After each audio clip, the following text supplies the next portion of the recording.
अमेरिकी राष्ट्रपति Joe Biden के साथ प्रधानमंत्री नरेंद्र मोदी प्रेस कॉन्फ्रेंस करते हैं और अपने 9 साल के कार्यकाल में पहले प्रेस कॉन्फ्रेंस के पहले सवाल का जवाब देते हैं। और सवाल भी क्या कि भारत के अंदर माइनॉरिटीज की सुरक्षा को लेकर आप क्या करेंगे। 2 चीजों पर गौर कीजिएगा। आजाद भारत के इतिहास में पहली बार किसी प्रधानमंत्री से माइनॉरिटीज, मुसलमानों की सुरक्षा या सिखों की सुरक्षा पर सवाल किया गया है। मैं आपसे सवाल पूछना चाहता हूं, आजाद भारत के इतिहास में इससे पहले क्या कभी किसी प्रधानमंत्री से देश की माइनॉरिटीज को लेकर सवाल किया गया है? क्या यह गर्व की बात है? गोदी मीडिया जिस तरह से प्रधानमंत्री नरेंद्र मोदी को बॉस बता रहा है, यहां पर उनसे सीधा सवाल, आजाद भारत के इतिहास में इससे पहले कब किसी प्रधानमंत्री से माइनॉरिटीज की सुरक्षा को लेकर सवाल किया गया है, अल्पसंख्यकों की सुरक्षा को लेकर सवाल किया गया है? और 9 साल में एक प्रेस कॉन्फ्रेंस में पहले सवाल का जवाब देना, क्या ये गर्व की बात है?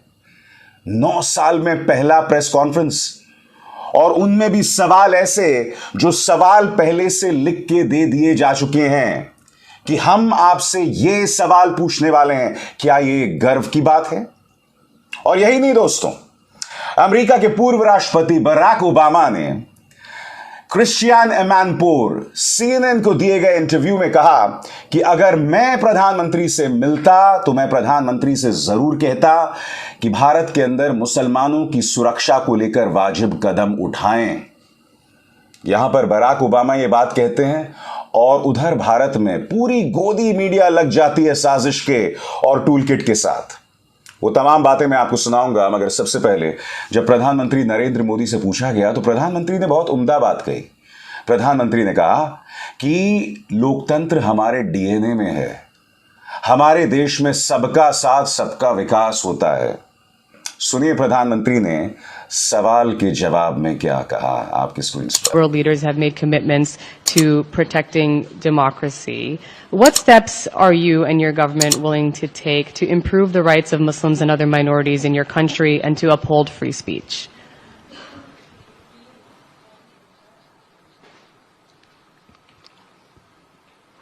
मुझे आश्चर्य हो रहा है कि आप कह रहे हैं कि लोग कहते हैं नहीं, भारत डेमोक्रेसी है। और जैसा राष्ट्रपति बाइडेन ने कहा, भारत और अमेरिका दोनों के DNA में लोकतंत्र है। लोकतंत्र हमारा स्पिरिट है, लोकतंत्र हमारी रगों में है, लोकतंत्र को हम जीते हैं और हमारे पूर्वजों ने उसको शब्दों में ढाला है संविधान के रूप में। और हमारी सरकार लोकतंत्र के मूलभूत मूल्यों को आधार लेकर के बने हुए संविधान के आधार पर चलती है। और हमारा संविधान और हमारी सरकार, और हमने सिद्ध किया है डेमोक्रेसी कैन डिलीवर। और जब मैं डिलीवर कहता हूं तब कास्ट, क्रीड, रिलीजन, जेंडर, किसी भी भेदभाव को वहां जगह नहीं होती है। और जब हम लोकतंत्र की बात करते हैं तब अगर ह्यूमन वैल्यूज नहीं है, ह्यूमैनिटी नहीं है, ह्यूमन राइट्स नहीं है, फिर तो वो डेमोक्रेसी है ही नहीं। मैं प्रधानमंत्री से बात समझना चाहता हूं। कितनी खूबसूरत बात आपने कही।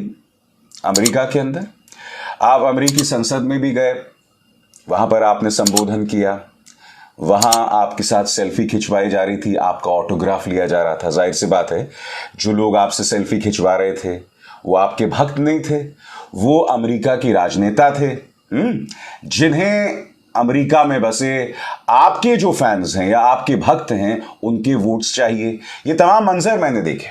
मैं प्रधानमंत्री से एक सवाल पूछना चाहता हूं। प्रधानमंत्री, एक बात बताइए, जो बातें आप अपनी चुनावी रैलीज में भारत में कहते हैं, मसलन आपने गुजरात के चुनावों में न जाने कितनी बार एक समुदाय को आतंकवाद से जोड़ दिया।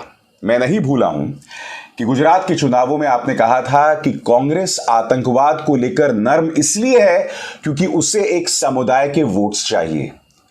यानी कि कहीं ना कहीं आपने पूरे मुस्लिम समुदाय को आतंकवाद के साथ जोड़ दिया। बात वहां नहीं रुकती।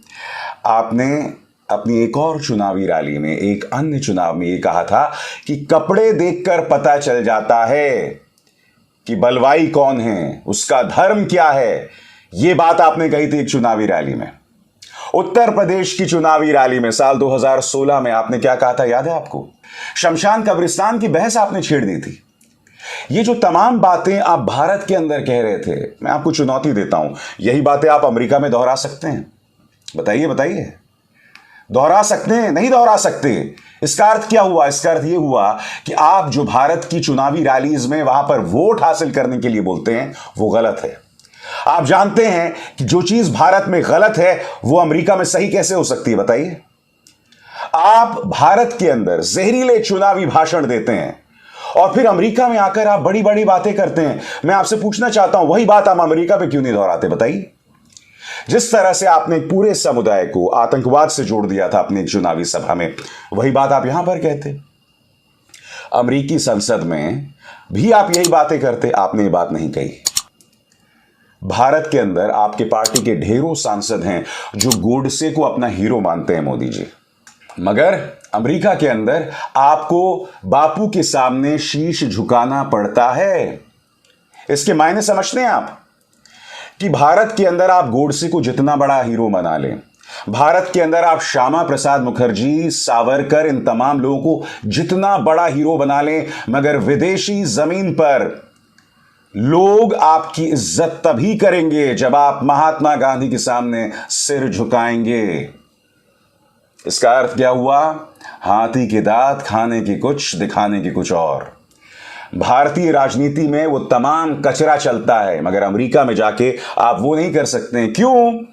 क्योंकि अमेरिका में आप पूरे देश की नुमाइंदगी कर रहे हैं।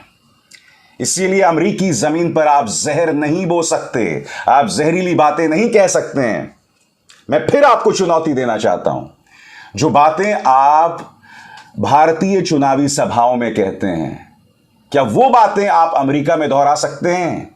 तो जो बात अमेरिका में गलत है वो भारत में सही कैसे हो सकती है? और फिर सोचिएगा, 75 साल में पहली बार एक प्रधानमंत्री से पूछा गया है कि क्या आप माइनॉरिटीज को सुरक्षा दे सकते हैं।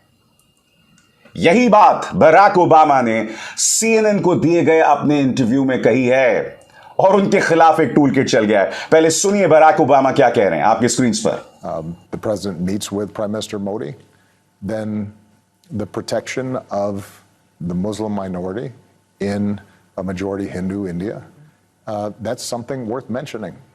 Because, and by the way, if I had a conversation with Prime Minister Modi, who I know well, part of my argument would be that if you do not protect the rights of ethnic minorities in India, then there is a strong possibility India at some point starts pulling apart. And we've seen what happens when you start getting those kinds of large internal conflicts. Barack Obama ने जो कहा, इसका हिंदी अनुवाद कुछ इस तरह से है दोस्तों, कि उनका यह कहना है कि अगर जो बाइडेन उनसे मिलेंगे तो माइनॉरिटीज की सुरक्षा को लेकर, अल्पसंख्यकों की सुरक्षा को लेकर सख्ती से सवाल करने चाहिए। मैं उनसे मिलता, क्योंकि मैं प्रधानमंत्री मोदी को एक अरसे से जानता हूं, तो मैं उनसे जरूर पूछता। और प्रधानमंत्री मोदी को समझना चाहिए कि अगर इस तरह की पॉलिसी जारी रही तो भारत की एकता पर खतरा आ सकता है। यह बात CNN को दिए गए इंटरव्यू में बराक ओबामा ने कही। क्या बराक ओबामा भी अब भारत के दुश्मन हो गए? बताइए। वो भारत आए थे, उनकी इतनी इज्जत अफजाई हुई थी, उनके बारे में इतनी बड़ी बड़ी बातें कही गई थी, प्रधानमंत्री नरेंद्र मोदी ने उनके साथ न जाने कितना वक्त बिताया था। उस वक्त तो हमने उन्हें भारत का दुश्मन नहीं कहा था। अब तिहाड़ जेल में पत्रकारिता का नाम रोशन करने वाला जो पत्रकार है, वो इसके पीछे साजिश ढूंढ रहा है। उसने कहा यह पूरी एक साजिश है, जो साजिश जिसकी संरचना जो है कई हफ्तों, कई महीनों से की जा रही थी, क्योंकि ये इंटरव्यू जो हैं अभी अचानक नहीं दिए जाते, उसकी प्लानिंग बहुत पहले से होती है। सुनिए क्या कह रहा है ये। अब सोचिए कि बराक ओबामा इस बैठक से ठीक पहले ये बात क्यों कर रहे हैं। ये इंटरव्यू क्यों दिया जा रहा है। और जो इस तरह के बड़े इंटरव्यूज होते हैं वो रातों रात तय नहीं होते, वो कई हफ्ते पहले तय कर लिए जाते हैं, कई बार तो कई महीने पहले वो तय कर लिए जाते हैं। 10 सेकंड की इस क्लिप में इस व्यक्ति ने अपनी अज्ञानता को जो दिखाया है ना, वो बहुत ही शर्मनाक है। यानी कि पूरी दुनिया भारत के खिलाफ है, पूरी दुनिया मोदी के खिलाफ है। अगर एक बात सभ्य अंदाज में एक नसीहत दी जा रही है तो वो सब गलत है। विचार कीजिए कि हम देश को कहां ले जा रहे हैं, और इस तरह का कचरा मीडिया, इस तरह की वाहियात चीजें दिखाकर प्रधानमंत्री नरेंद्र मोदी की यात्रा को लेकर इस देश को कहां ले जा रहा है।